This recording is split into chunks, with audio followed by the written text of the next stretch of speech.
Yeah. We need to talk about the Black capitalist class, and this is the video I want to show you guys to wrap up, because I told you guys the people who are complicit with repeating the agenda of the Black capitalist class, the people who the Black capitalists like who are promoted in our mainstream now. It's all about hustle, grind, bling bling. Who got the biggest car? Who got the best shoes? Like, it's all about capitalism and materialism, right? And I want to show you guys that, and CJ shared this.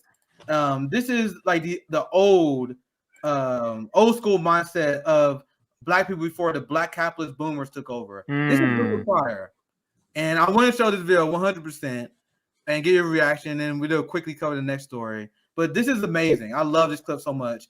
Richard Pryor, 1A, George Carlin, 1B. That's my opinion in terms of the GOATs, because they spoke truth to power. So when you said, looking at Richard's eyes, it felt like he wanted to say more, but knows the audience is not ready for the complete truth. That's what it felt like. It felt like he was kind of like trying to be timid with the words, carefully select them with answering the question. That's what it looked like to me. Yeah, but hey, maybe I'm reading into it. Yeah, that's a good analysis, because you can tell he know more, but he's like, I'm not going to say more. But watch. Yeah, you can tell. Really think that some of the guys that you dealt with at NBC, no names, right? There's lawsuits for that too. That some of these guys really want to promote racism actively, or is it a subconscious? I just think it's part of capitalism, is to promote racism, right? In order to make things work. If you feel better because you're white and you can get a job, you use that. I mean, I would. Absolutely. Say, I'm sorry, Jack, but shit, they say I'm white. I'm going to use this. Right. Absolutely. Get this job. I'm hungry, But, and that separates people. So they keep people separated, and that keeps them from thinking about the real problem. That's as simple as I see it. Probably it's not that simple, but. Now, all right. You and I are about the same age, right? We're in our mid-30s. How long is it going to take before guys who think like you, and I say guys who think like me, people who don't want to have racism in the country, people who don't want to be oppressing any minority, whatever it is, sexual, whatever minority, really get into positions of power and can change things? You can't get in a position of power, it seems, if you think like that. It seems that the only time you get in a position of power is if you like the people that are in power. To me, I mean, that's the way it goes. I mean, people that get to become executives become like the people that were already executives. I don't know, maybe they go in with good intentions, but it eats them up. It's like a cesspool, it just gets on you and it starts the system eating. Levels them. Pretty soon it's all gone. Is that what a cesspool sounds like? Yes. That's probably, I love that clip. So CJ, imagine an alternate reality where we can interview this guy. Like, how much do he really know? Oh my Lord. That clip is as base as it gets. Oh my Lord. Like, how much do he really know? Like, how much do he, like, because that clip, like, if you don't just say shit like that, like, that clip is brilliant. Like, no, you don't just randomly say something like that without knowing what's really happening. And especially because you got to remember, he's had two perspectives. He was dead, like broke. Like, when Black people say the same word twice, it just means very, very, so very poor. He grew up very poor, saw that side of the coin. And then he saw the other side of the coin of being, very, very rich. And he could still make this assessment. And what I want to do is just play it a little bit, but I'm going to be stopping it because there's certain parts absolutely. I want to kind of point out what I'm seeing on the screen and why I'm thinking what I'm thinking. So let me start it here. Really think that some of the guys that you dealt with at NBC, no names, right? Because there's lawsuits for that too. That some of these guys really want to promote racism. To me, let me just say, it almost feels like he's in disbelief that is even a concept that they want to promote racism. So, but I'm saying this because there's white people who they're oblivious to this. So they really promote racism? It is a foreign concept that some entity would do something like that. So that's the first thing that stands out. But look at his eyes when he answers right here. Can I try to do this real quick? Capitalism is to promote racism.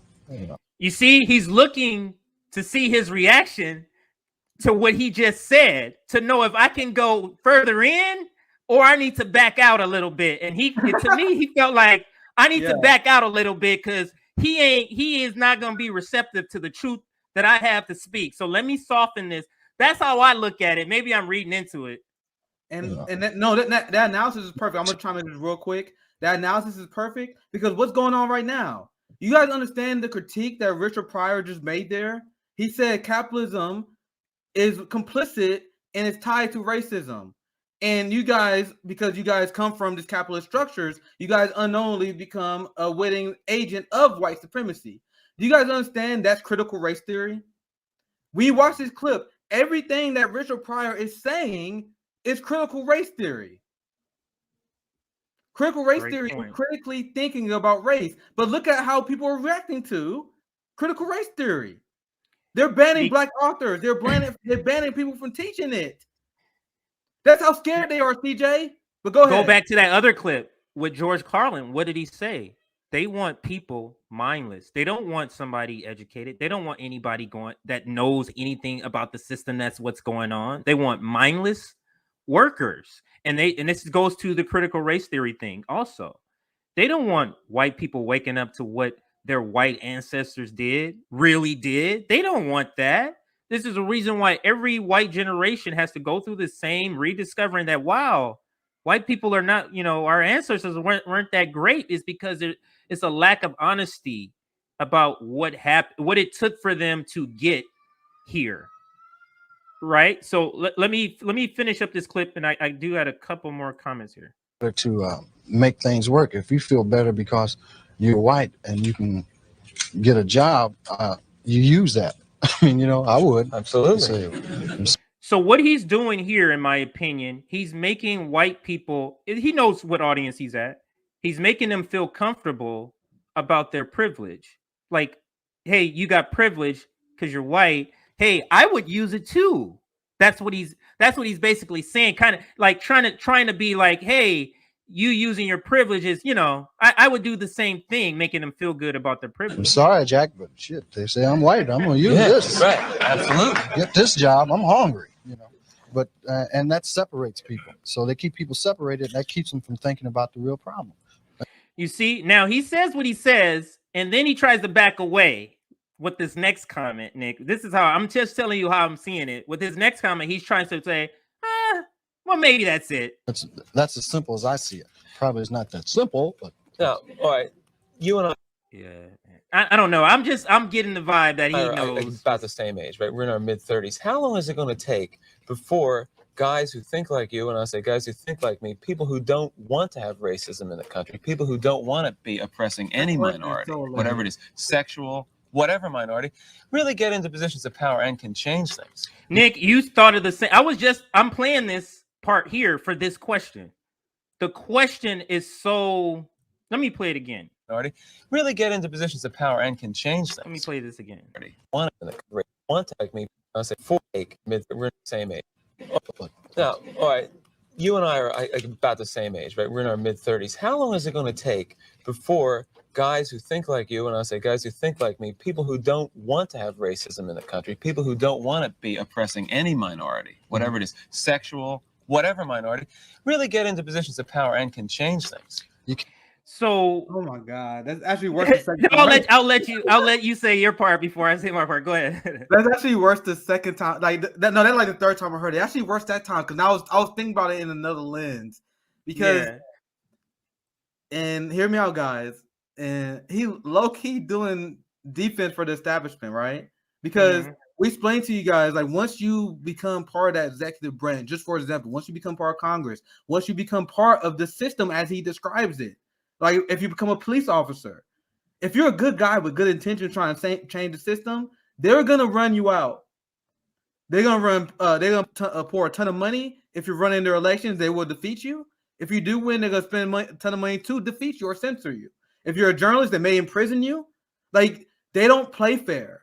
They don't play fair. So the question is on the premise of, we have this system, we have these elections, and if we just have someone who's a smart and passionate about helping people, then things will change. We played a clip in George Carlin that they fucking yanked off YouTube, where he says, like, bro, the reason why nothing's changing, because the only way you get through these systems is through the elite institutions like Harvard and Yale, which are morally bankrupt. The position of Harvard is the position of the apartheid state of Israel. That's why Dr. Cornel West had to leave. What's the term they didn't give him? Tenure. Didn't give him tenure. They didn't give him tenure because the position of Harvard, the position that come out of the elite establishment, is the position of genocide. The position of pushing the weapons of mass destruction. That's Alan Dershowitz, who's been a Harvard professor for 50 years. So you can't change the system when they're going through this system that is extremely toxic. And that's why this question is really bad. And that's why Richard's like, what do you just ask me? The question. But let me break down the question right here. You and I are about the same age, right? We're in our mid-30s. How long is it going to take before guys who think like you, and I say guys who think like me, people. So he's trying to say, I'm not racist like you, right? Like he's trying to, I'm like you, Richard. Like we're together, people like us. I'm gonna get back to that. Let me just point that out. To have racism in the country, people who don't want to be oppressing any minority, whatever it is, sexual, whatever minority, really get into. Nick, the point I want to make here is that this concept that a lot of white people believe that all it takes is for them not to be racist, for racism to go away. Yes, CJ, yes. Without fixing the systems of racism. So it's like, the question is, how long is it going to take? As if it can be done without fixing the system of repression, without fixing the police state, without fixing the military industrial complex, without fixing the oppression, without fixing the corporate capitalist capture of our government. Like without fixing none of that, how can we get rid of racism? You can't. You can't. That's the answer to your question, is you can't. But it's the idea, Nick, that there is a good segment of white population who believes this. And this is what we talk about, white silence. Just, I'm not racist, so I'm not doing anything. So I'm in my part. Go ahead, Nick.